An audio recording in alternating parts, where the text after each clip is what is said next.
The same weekend I walked across the stage to collect my diploma. Summa cum laude, 4 years of overnight shifts at a gas station. My parents threw a party for 40 guests. Champagne, fairy lights, a custom cake with gold lettering. None of it was for me. It was my sister's engagement party. My chair in the auditorium stayed empty, and my mother's only text that night was, "Sorry, honey, Kendra needed us more. You understand." 7 years later, my mother saw my penthouse on Instagram, and suddenly, I was darling again. What she didn't know was that I'd been waiting, not for revenge, but for the truth to finally have a room big enough to stand in. When I showed up to that family dinner, I brought a manila envelope. What was inside changed everything, but not the way my mother planned. Before I go on, if this story resonates with you, hit like and subscribe, but only if you genuinely connect with it. Drop your city and local time in the comments. I'm Bryn, I'm 29, and I live in Raleigh, North Carolina. Now let me take you back 7 years, to the day an empty chair in the front row told me everything I needed to know.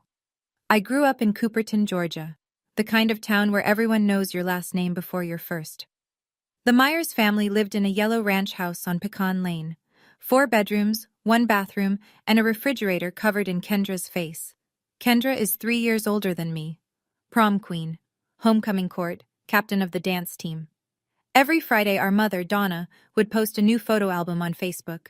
My beautiful girl at the fall formal. My star shining bright. You'd think she only had one daughter. I wasn't invisible, I was just convenient. I worked the 11 to 7 shift at the Shell station on Route 9, so I wouldn't need to ask for textbook money. I carried a 4.0 through all 4 years of high school. When I got the letter from NC State, full academic scholarship, I ran into the kitchen waving it like a flag. My mother glanced up from her phone.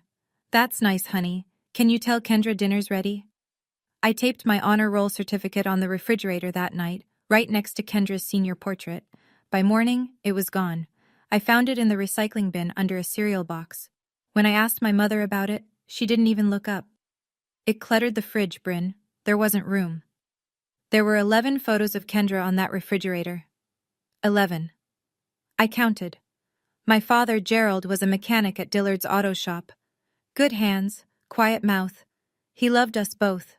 I believe that. But he loved peace more. And in our house, peace meant agreeing with Donna. I didn't know it then, but that refrigerator was a scale model of everything that would come after. May 2019. NC State commencement. The arena held 4,000 people, and I could hear every single one of them. Families screaming names, air horns, someone's grandmother blowing a whistle. The noise was enormous. And in the middle of it, row 7, seats 4 and 5, empty. I'd sent the invitation 2 months early, reminded my mother 3 times. The last time, she squeezed my hand over FaceTime and said, "We'll be there, of course. Wouldn't miss it." They missed it.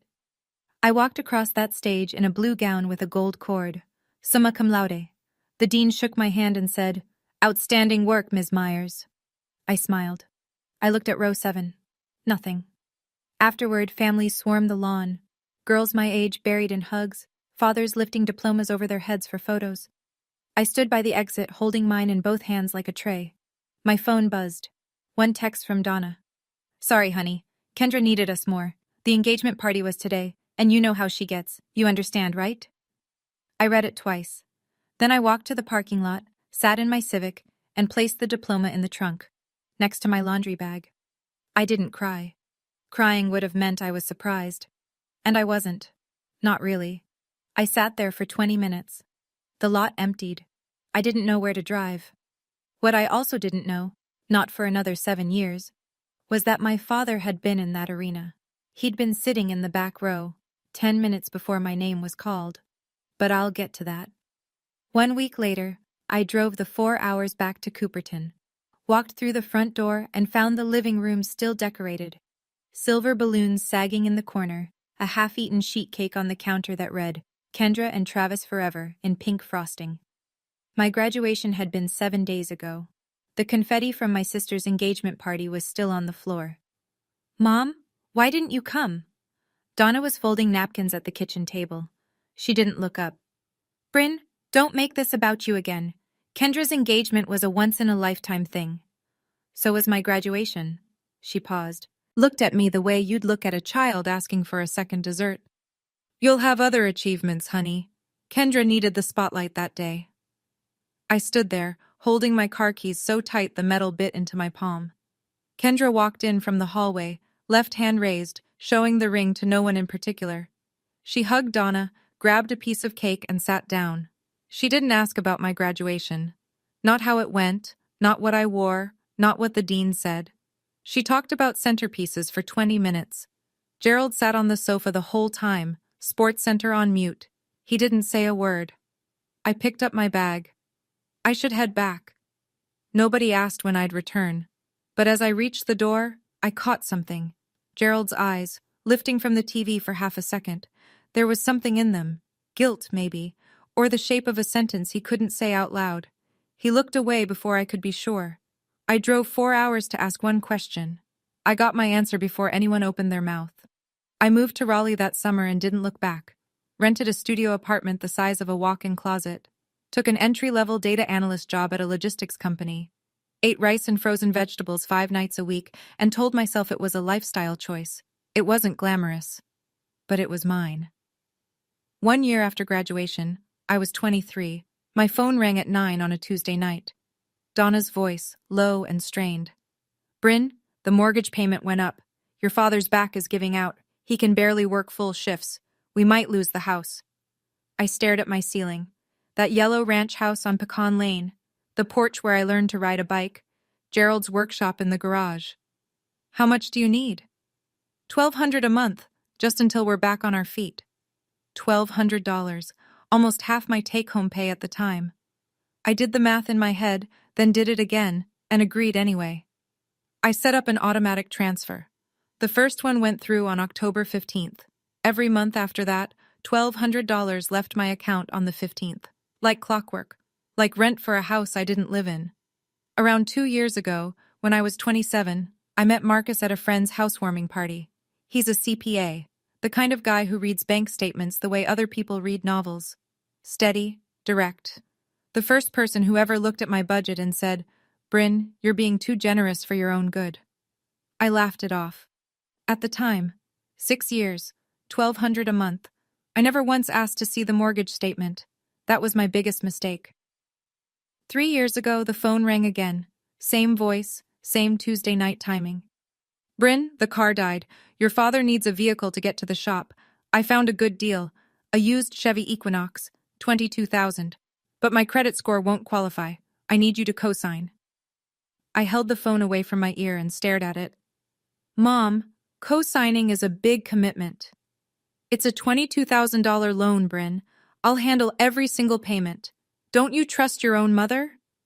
I thought about Gerald limping to the bus stop. I thought about the garage where he taught me how to change a tire when I was 12.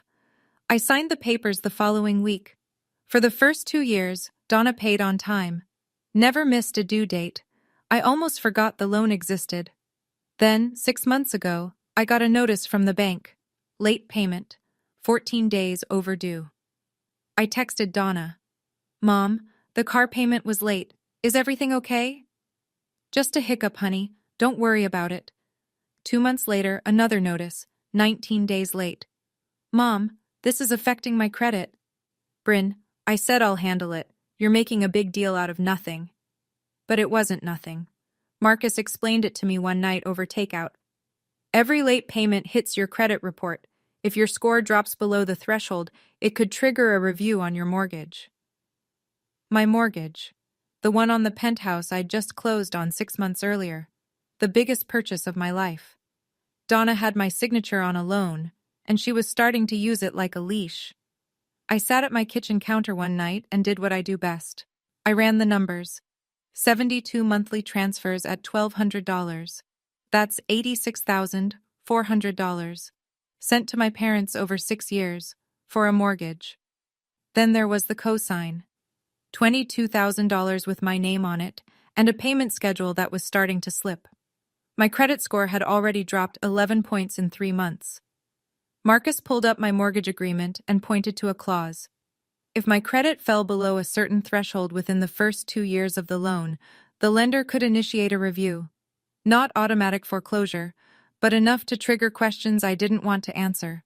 I loved that penthouse, not because it cost $990,000. Not because of the view from the 14th floor.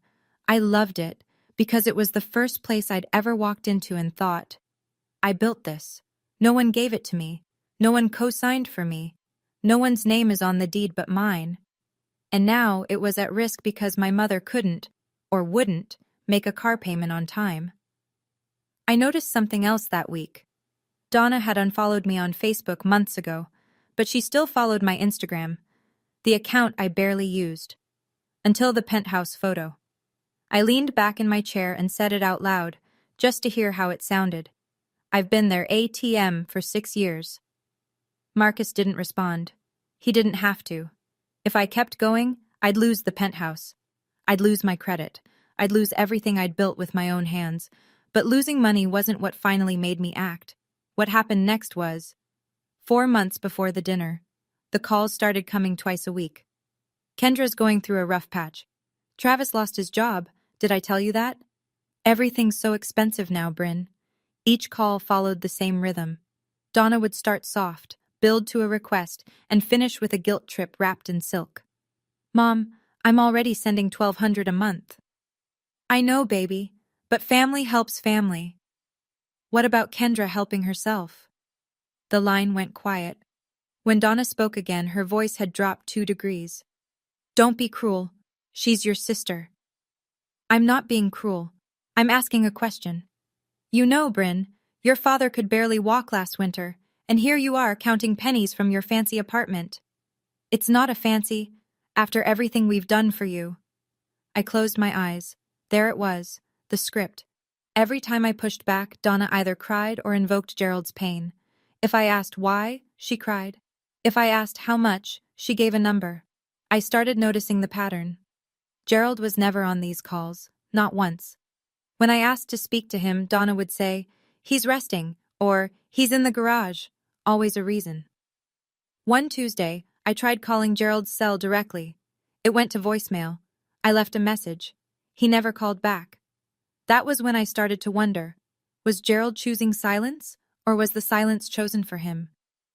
My mother had a rule I'd never put into words before. She controlled who talked to whom, when, and about what. Every conversation in the Myers family went through Donna first. I was starting to see the pattern, but I didn't see the full picture yet. Tax season. Marcus and I sat on the living room floor surrounded by W-2s, receipts, and a laptop showing my bank account. He scrolled through the transfers and frowned. Why are you still sending $1,200 a month to your parents? Mortgage help, you know that. Right, for a house in rural Georgia. He pulled up Zillow on his phone. What's their address? I told him. He typed it in, turned the screen toward me. The house on Pecan Lane. Estimated value, $185,000, built 1996, last sold, 1998. Marcus leaned forward. A house like that, bought in the late 90s in Cooperton, Georgia. What do you think the original mortgage was? I don't know, maybe $120,000? On a 30-year fixed? The payment would have been under $800 a month, and that's before they've paid it down for 20-plus years. He set the phone on the coffee table. Bryn, you're sending more than their likely payment. I stared at the screen. The little yellow house. The porch. The mailbox Gerald repainted every spring. There's a chance, Marcus said carefully, that the house is already paid off. I didn't answer.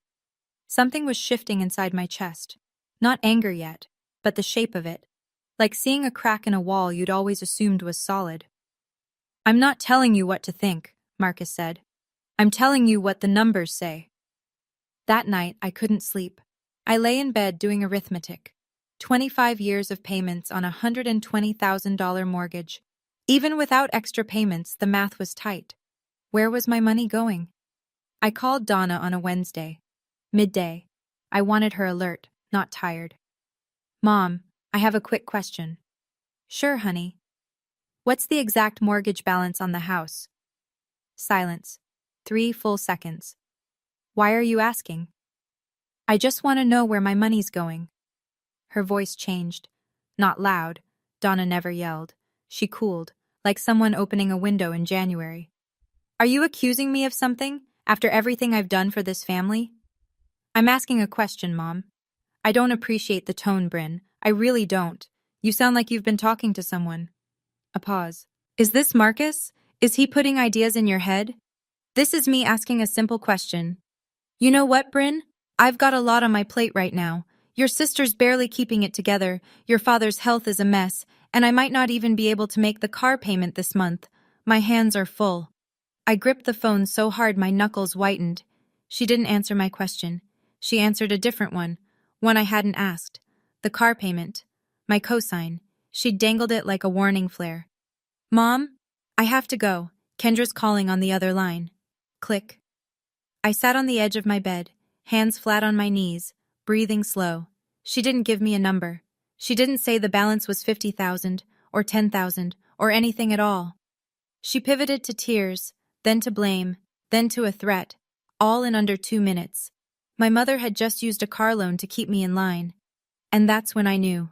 This wasn't about helping family. This was leverage. Okay, I need to pause here for a second. Did you catch that? My mother never answered the mortgage question.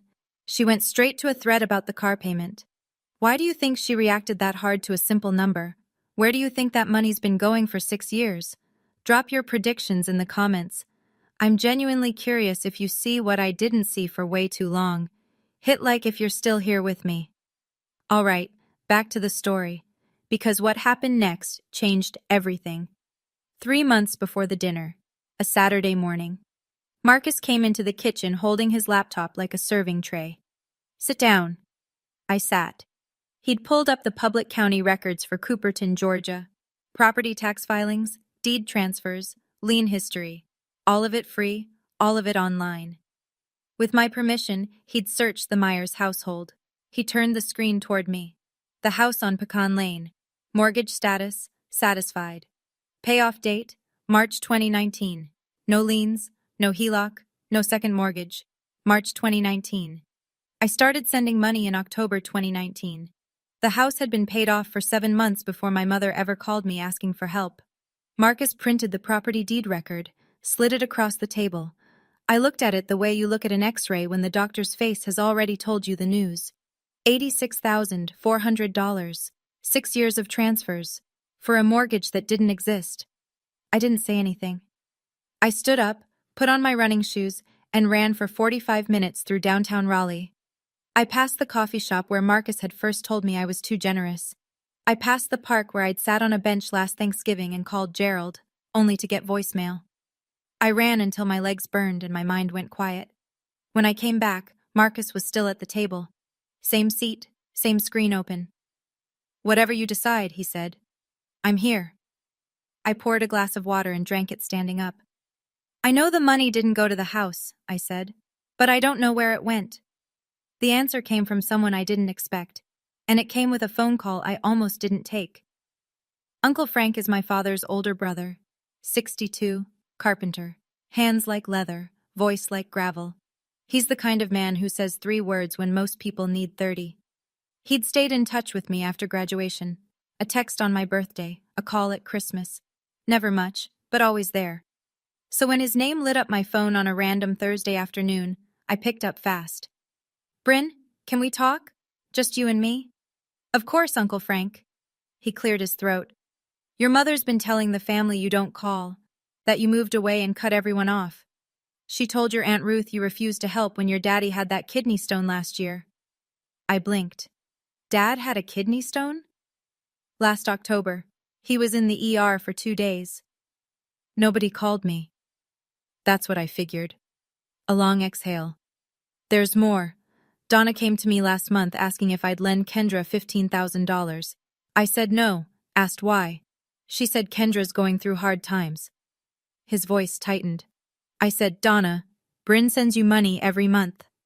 She said that was for the mortgage, so I told her, Donna, I helped Gerald paint that house last summer.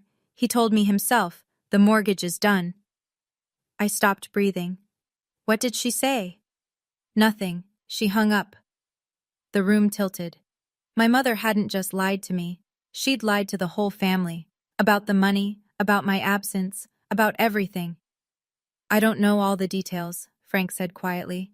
But something's wrong, sweetheart. Be careful when you go home. He said one more thing before hanging up. But I wasn't ready to share that part yet. I spent the next 6 weeks doing what I do best. Organizing. First, the car loan. I contacted the bank and applied to refinance the Equinox loan into my name alone. My credit score, despite the late payments, was still strong enough to qualify solo. The refinance removed Donna as co-borrower.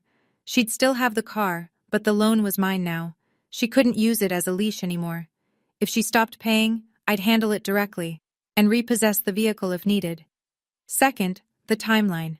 I printed my bank statements going back 6 years. Every transfer to Donna, date, amount, reference note. Then I placed the property deed record next to them. One column, purpose as stated by Donna Myers, mortgage assistance. Other column, actual mortgage status, paid in full since March 2019. 2 pages, clean, no emotion, just numbers. Marcus looked it over and said, "This reads like an audit summary." Good. I slid the pages into a manila envelope, put it in my bag. Third, and this one I didn't plan.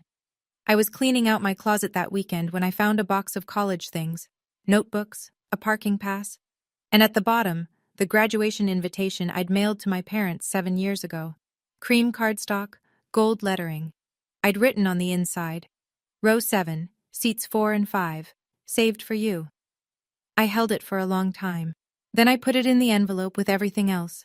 I wasn't building a case, I wasn't plotting a scene, I was simply gathering the truth and putting it in order. If no one ever asked, the envelope would sit in my closet forever. But I had a feeling someone was about to ask. 2 weeks before the dinner, a Sunday evening, I was standing on my balcony watching the sun drop behind the Raleigh skyline, pink and gold bleeding into the glass of the buildings downtown. I took a photo on impulse, 14 floors up, the city stretching out below, my coffee mug on the railing. I posted it on Instagram with one word, home. Friends commented. Coworkers sent heart emojis, normal stuff. 3 hours later, my phone wouldn't stop buzzing. Donna, Kendra, Aunt Ruth, Cousin Natalie, 2 aunts I hadn't spoken to in years. Is that your place? How much was that? When did this happen, Bryn? Girl, that view. And then a private message from Donna. I read it twice. Darling, we need to talk. We're waiting for you. Come home this weekend. Darling. My mother hadn't called me darling since I was 12 years old. Since before I became the daughter who could take care of herself. Since before Kendra became the son and I became background noise. Now, one photo of a penthouse, and suddenly I had a name again. I showed Marcus the message. He read it, set the phone down, and looked at me. What do you want to do? I already knew. I'd known since the moment I saw the property deed. I'll go. You think it's just dinner? No, I think it's a stage. I picked up the phone. But I've got my own script. I typed back. I'll be there Saturday. The manila envelope was in my bag. The refinance was done. The auto transfers had been canceled 3 days earlier. I agreed to go, not because I was naive. I agreed because the envelope was already packed. The Thursday before the dinner. I called Natalie, Uncle Frank's daughter, my closest cousin. She works at the county clerk's office in Cooperton. We'd always gotten along, even when I stopped coming home. Hey Nat, how's everyone? She hesitated. That half-second pause people make when they're deciding how honest to be. Bryn, can I ask you something? Go ahead. Your mom's been telling everyone you moved away and cut the family off, that you never call, that when your dad was in the hospital last year, she called you and you hung up on her. My jaw tightened. She never called me about Dad, Natalie. I didn't even know he was sick. Silence. She said you hung up. She lied. More silence. Then softly. I believe you. Some of us have been wondering. The story never quite made sense. You always seemed like the responsible one. I leaned against my kitchen counter and pressed my palm flat on the cold granite. This was the moment. Not the money, not the cosign, not even the empty chair at graduation. This. Donna hadn't just taken my money. She'd taken my name. She'd rewritten 7 years of history and cast me as the villain, the ungrateful daughter, the one who abandoned her sick father, and everyone at that dinner table on Saturday had been fed that version of me. "I'm glad you're coming Saturday," Natalie said. "Some of us have been worried about you." I hung up. My hands were shaking. Not from fear, from the kind of anger that sits low in your ribs and doesn't make noise. Stealing my money was one thing. Stealing my name, that I could not let stand. Saturday was coming, and I was bringing a different story. Saturday. Marcus and I left Raleigh at 7 in the morning. 5.5 hours on I-85 South, then 2-lane roads through Pine Country until the Cooperton exit. I drove. Marcus kept his hand on my knee and didn't ask questions. The manila envelope sat in my shoulder bag on the back seat. When we turned onto Pecan Lane, I counted the cars. 8, 10, 14, lining both sides of the street, spilling onto the neighbor's lawn. "That's not a family dinner," Marcus said. No, it wasn't. I parked at the end of the block.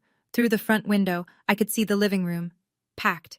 I recognized Aunt Ruth's silver hair, Uncle Dennis's truck in the driveway, Natalie's blue Camry, neighbors, people from church, at least 20 people inside. I looked at Marcus. He looked back. "They set a stage," he said. I grabbed my bag, felt the weight of the envelope through the leather, and stepped out of the car. The front door swung open before I reached the porch. Donna rushed out, arms wide, tears already glistening. "My baby's home! Everyone, Bryn is here!" She wrapped me in a hug that smelled like Estee Lauder and butter rolls. Behind her, people clapped. Actually clapped. Like I'd returned from war. Inside, a long dining table pulled from the kitchen into the living room. Casserole dishes, sweet tea in mason jars, and a handmade banner taped above the fireplace in green and gold letters. Family first. Gerald stood in the corner of the kitchen drying a glass. He didn't look at me. Kendra sat at the far end of the table beside Travis. She smiled. It didn't reach her eyes. I sat down, bag on my lap. Dinner was loud and warm and felt almost real. Aunt Ruth passed cornbread. Uncle Dennis told a fishing story. Natalie caught my eye from across the table and gave a small nod. I barely ate. Then, between the cobbler and the coffee, Donna stood up. She tapped her glass with a fork. The room hushed. "I want to say something."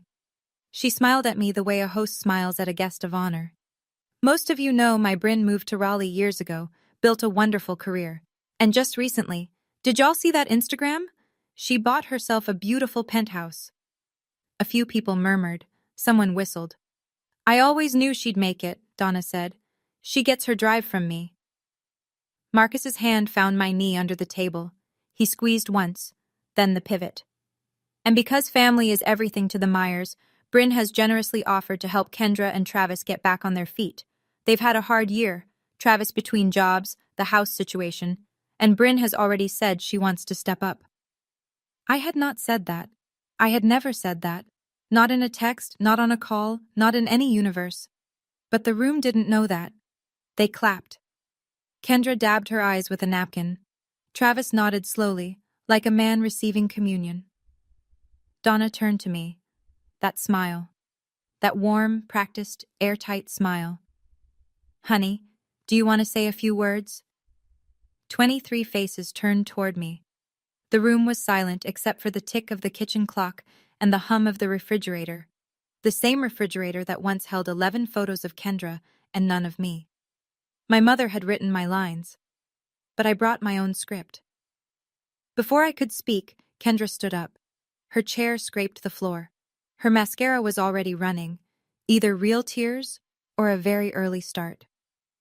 "I just want to say," she began, voice cracking, "this has been the hardest year of my life." She told the room about Travis losing his real estate job, about falling behind on the house payments, about lying awake wondering how she'd keep her 2 girls, Lily, 5, and June, 3, in the same school district. She didn't mention why Travis lost his job. She didn't mention the gambling. She didn't mention what I'd later learn about the DUI. Aunt Ruth reached across the table and squeezed Kendra's hand. "Oh, honey, that's terrible."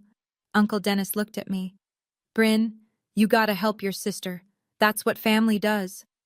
Cousin Natalie said nothing. She watched. The room folded around me like a closing fist. Every pair of eyes carried the same expectation. 23 people who'd been told I was the absent daughter, the one who disappeared, and now here was my chance to prove I still had a heart. Donna placed her hand on my shoulder. Gentle, firm, the weight of it was precise. "You'll do the right thing, won't you, baby?" I looked around the table. Aunt Ruth, Uncle Dennis, the neighbors from church, Gerald, standing in the kitchen doorway, staring at the floor. Then I looked at Marcus. He was calm. His eyes said what his mouth didn't. "You've got everything you need." I stood up. Donna beamed. Kendra clutched her napkin. Travis straightened in his chair. They thought I was about to say, "Of course, anything for family." I reached into my bag and pulled out the manila envelope. I opened the envelope slowly. No rush. I pulled out 2 sheets of paper and held them at my side. "Before I say anything, I want everyone in this room to know something." My voice was steady. I'd practiced this in the mirror. Not the words, just the breathing. For 6 years, I have been sending $1,200 every month to Mom and Dad. She told me it was for the mortgage on this house. I looked at Donna. She was still smiling, but it had frozen. According to the public county records for Cooperton, Georgia, this house has been paid in full since March 2019. I handed the first page to Uncle Frank, who sat nearest to me, the property deed record. He put on his reading glasses, scanned it, and nodded once. "That's $86,400 over 6 years, I continued. "I don't know exactly where every dollar went, but I know, and now you know, that it did not go to this house." The room went still. The kind of still where you can hear someone swallow. Aunt Ruth turned to Donna. Uncle Dennis lowered his fork. The neighbor from church looked at her husband. Donna's smile vanished. "Bryn, this isn't the time." "You chose the time, Mom." My voice didn't waver. "You invited everyone here. You told them I offered to bankroll Kendra. That was a lie, so now they can hear the truth." I held up the second page, the timeline, dates, dollar amounts, stated purpose versus actual mortgage status, clean columns, no commentary. "I printed this for anyone who wants to see it. I'm not asking anyone to take sides, I'm asking you to look at the numbers." I set both pages on the table and sat down. Uncle Frank stood first, his chair pushed back hard enough to bump the wall. "Donna, is this true?" His voice was flat and heavy. "Gerald told me himself the mortgage was done. I asked you about it last month and you hung up on me." Gerald didn't move. His eyes stayed on the floor, but he didn't deny it. Aunt Ruth picked up the timeline sheet. "Read it slowly. Put it down." Looked at Donna the way you look at someone you just realized you don't know. "Donna, where did that girl's money go?" Donna's hands were trembling. This is a family matter. Bryn is airing dirty laundry in front of—" "You invited us, Aunt Donna." Natalie's voice cut clean across the room. "You invited us here to watch her say yes. You don't get to call it dirty laundry when she says no." 2 of the church neighbors exchanged a glance and quietly picked up their coats. Donna turned to Kendra, looking for support, a lifeline, anything. Kendra wouldn't meet her eyes. She was staring at the timeline on the table, lips pressed together, doing math she'd clearly never done before. Travis stood up without a word and walked out the front door. The screen banged shut behind him. Nobody stopped him. Nobody tried. Donna sank into her chair. For the first time in the entire story, she had no script, no pivot, no tears on cue. Uncle Frank picked up the property deed and held it where everyone could see.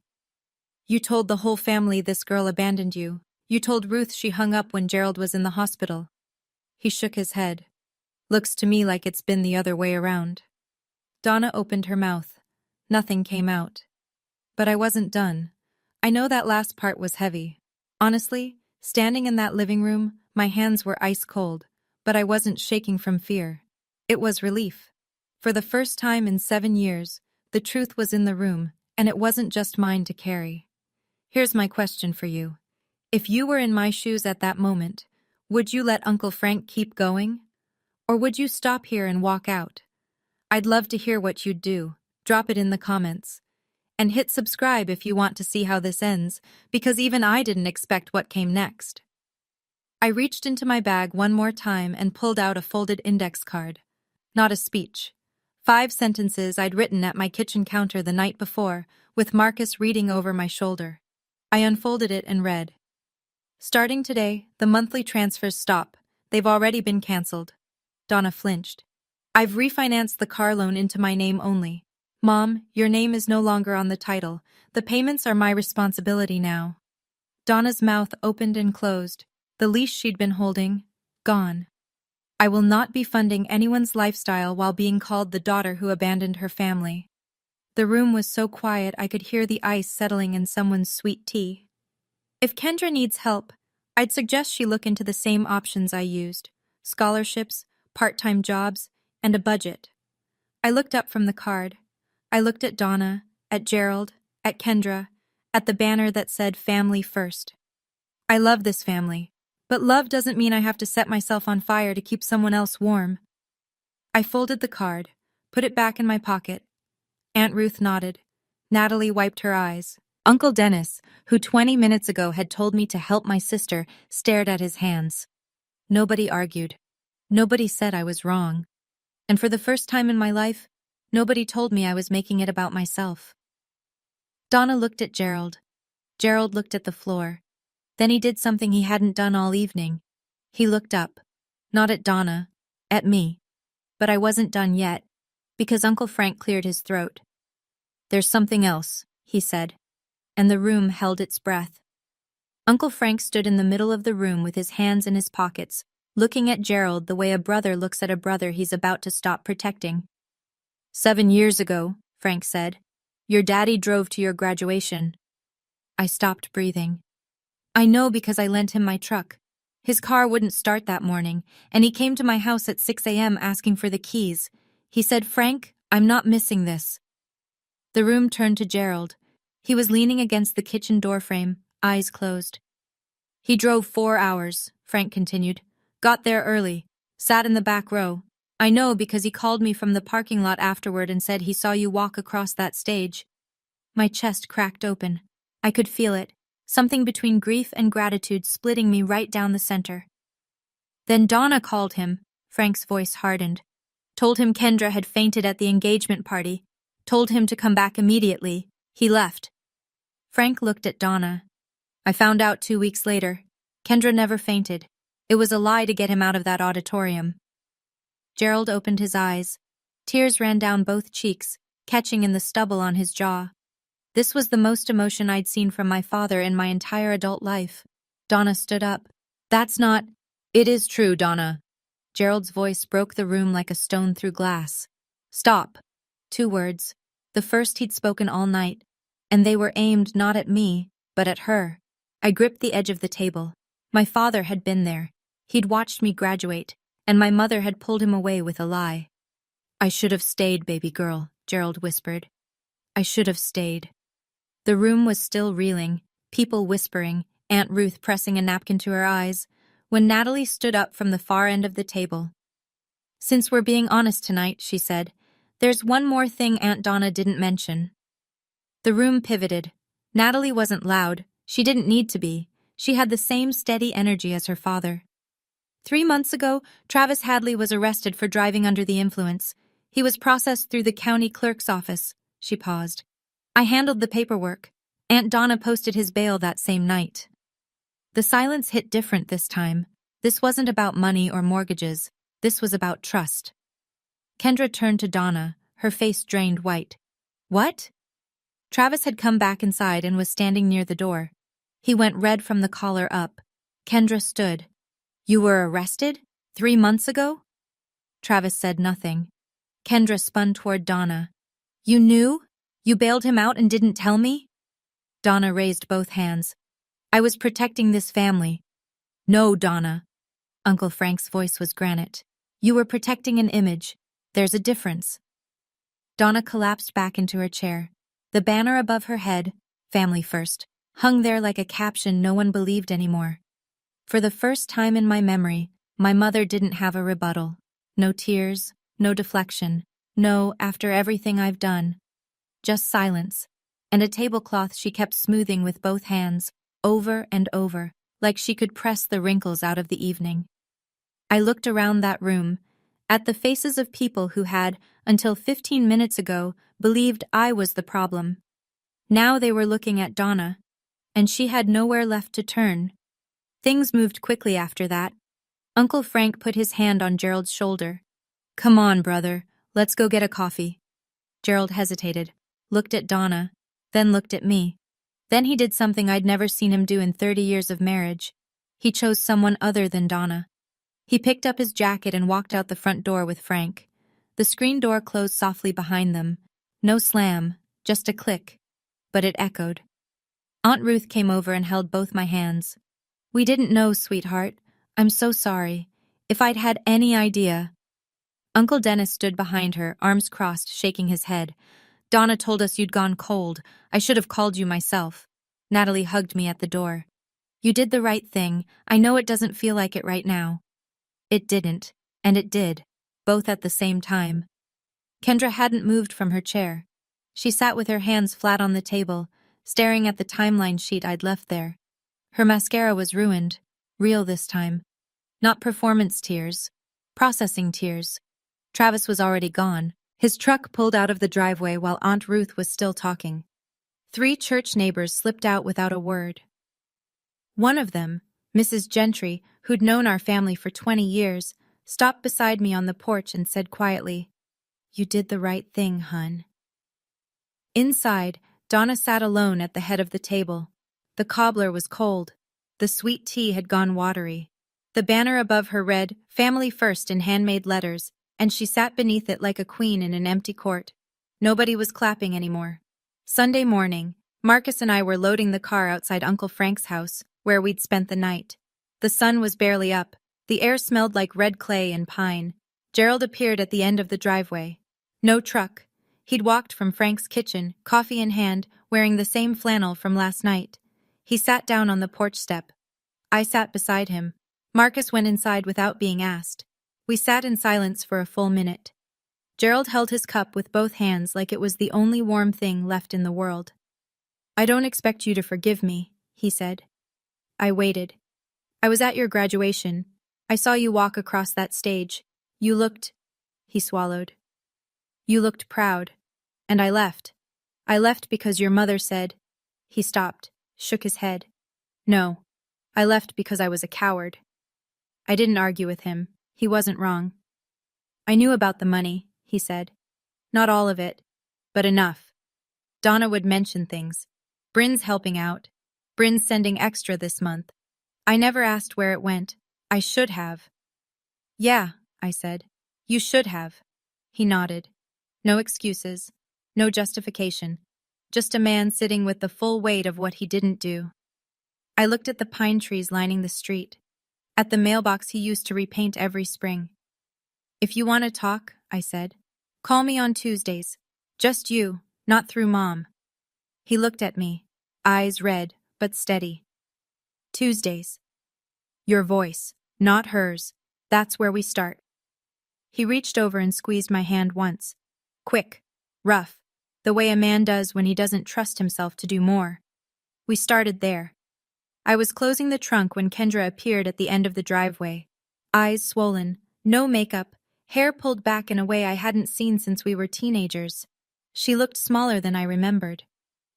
"Did you know Mom bailed Travis out and didn't tell me?" Her voice was raw.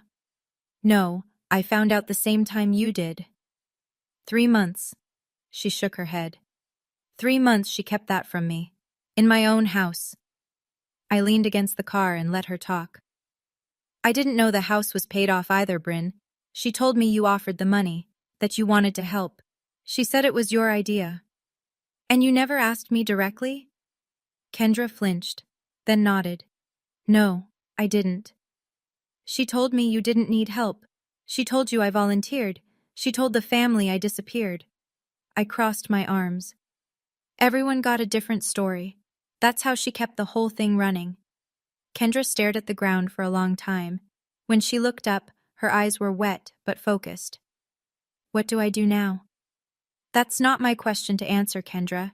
But I'd start by looking at your own bank statements." She pressed her lips together, nodded.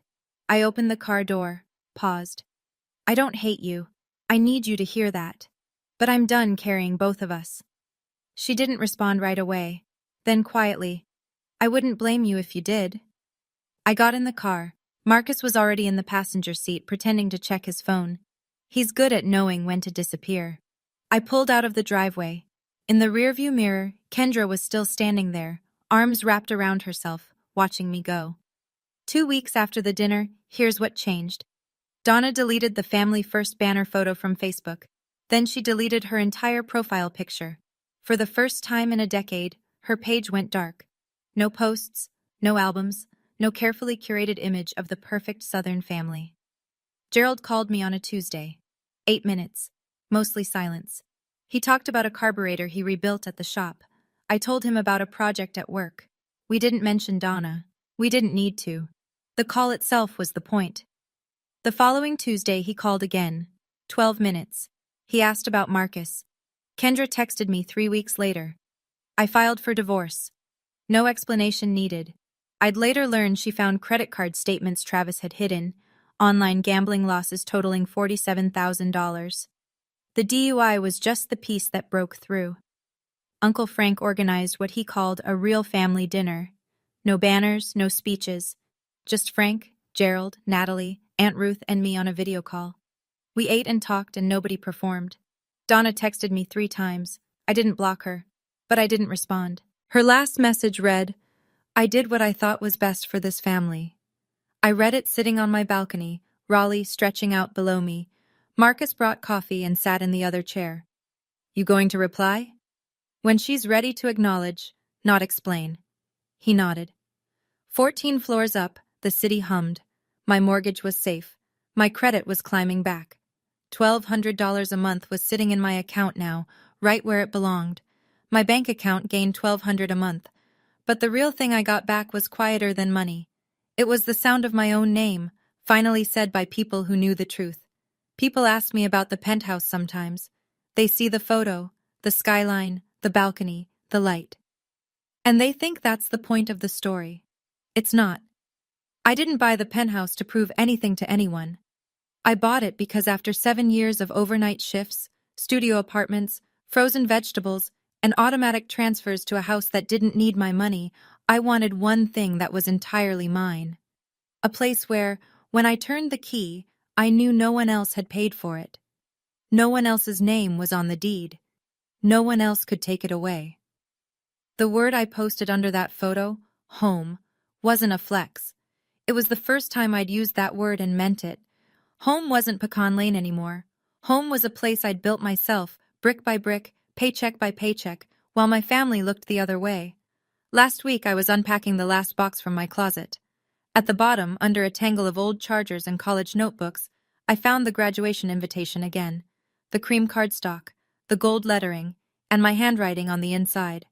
Row 7, seats 4 and 5, saved for you. I stood in the living room holding it, 14 floors of city light coming through the windows, and I realized I wasn't sad anymore. I wasn't angry. I was just done carrying it. I put the invitation on the bookshelf next to a photo of Marcus and me at a friend's wedding and a postcard from Uncle Frank. Not to remember the pain, to remember the distance I'd traveled. The penthouse is 14 floors up, but the journey that got me here started in a parking lot where I stood alone with a diploma and nowhere to go. So where does everything stand now? Gerald and I talk on Tuesdays. The calls are getting longer, 15 minutes last week. He told me he's been going to the diner on Main Street by himself, which might not sound like much, but for a man who spent 30 years orbiting Donna's schedule, it's a revolution. He's not perfect. He spent 7 years watching and saying nothing. But he's trying, and trying counts, as long as it's consistent. Kendra reached out a month after the dinner. One text. I started therapy. I wrote back, that's good. Short, not cold, just honest. I'm not ready to rebuild with Kendra yet. She accepted the money for years and never once asked where it came from. She's not the villain of this story, but she's not innocent either. We'll see. The door's not locked, but it's not open wide. Marcus and I are solid. He doesn't bring up the dinner unless I do. Some nights we sit on the balcony and say nothing. Those are my favorite evenings. And Donna, she hasn't reached out in a way that feels real. Her texts are still wrapped in justification. I was trying to keep this family together. You don't know the pressure I was under. None of it starts with I was wrong. I'm not waiting for a perfect apology. I know she may never give one. But the minimum is acknowledgement, not explanation, not deflection, not repackaging, just, I lied and it hurt you. Until that happens, the door stays where it is. Boundaries don't require the other person's approval, they only require yours. I learned that at 29, sitting in a living room full of people who finally heard the truth. Better late than empty. I'm not telling you this story so you'll hate my mother. I'm telling you because somewhere out there, someone is listening to this in their car, or on their headphones, or lying in bed at midnight, and they're sending money every month to someone who promised it was for one thing, but it's going somewhere else. They're getting calls that start with family helps family, and end with guilt. They're being told they're selfish for asking where their own paycheck goes. If that's you, here's what I want you to know. You are enough. You've always been enough. The person who can't see it, that's their blindness, not your failure. Loving your family doesn't mean you have to let them consume you. You can love someone and still say, no more. Those two things don't cancel each other out. They never did. And if the day comes when you draw a line and they call you ungrateful or selfish or cold, remember this. Selfish people rarely lose sleep worrying about being selfish. The fact that it keeps you up at night is proof you're not what they say. I used to think strength meant enduring, taking the hit and standing back up. And sure, there's a kind of strength in that, but there's another kind. The kind where you stop stepping into the ring altogether. That's where I am now. Not fighting, not running, just standing in a home I built with my own name on the door, drinking coffee on a balcony 14 floors above a city that doesn't know my story. The empty chair at my graduation used to be the saddest thing I owned. Now it's just a chapter. And the chapter has a different ending than the one my mother wrote for me. 7 years ago my mother texted me, "You understand, right?" For a long time I thought I did. I thought understanding meant accepting, absorbing, making room for other people's choices and calling it grace. I don't think that anymore. Today, if she asked again, I'd say, "Yes, Mom. I understand now. I understand that I deserved better, and I finally gave it to myself." My diploma hangs in my home office now, next to a photo of Marcus and me at his sister's cookout, a framed postcard from Uncle Frank that says, "Proud of you, kid," in his carpenter's handwriting, and my first marathon finisher's medal. Raleigh Half Marathon, 2 years ago. I cried at the finish line. Not because it hurt, because nobody had to carry me. On Tuesday nights, my phone rings. Gerald's name. I always pick up. Last week he said, "I told my buddy at the shop about your penthouse." He said, "Your girl did all that on her own?" And I said, "Yeah, she did." I pressed my lips together so he wouldn't hear me smile. That's enough for now. It's not a fairy tale. It's not a full reconciliation. Some things don't come back all the way, and I've made peace with that. But I'll tell you what I have. I have a home. I have a man who reads bank statements for fun and never once told me how to feel. I have a father who's learning to call. I have a bookshelf with a 7-year-old invitation on it and a view of the city I chose for myself. And I have my name back. Not the one Donna gave the family. The real one. The one I earned. If this story resonated with you, I'm glad. If you just listened for the drama, that's fine too. Either way, thank you for staying. Thank you for staying until the end. That means something to me.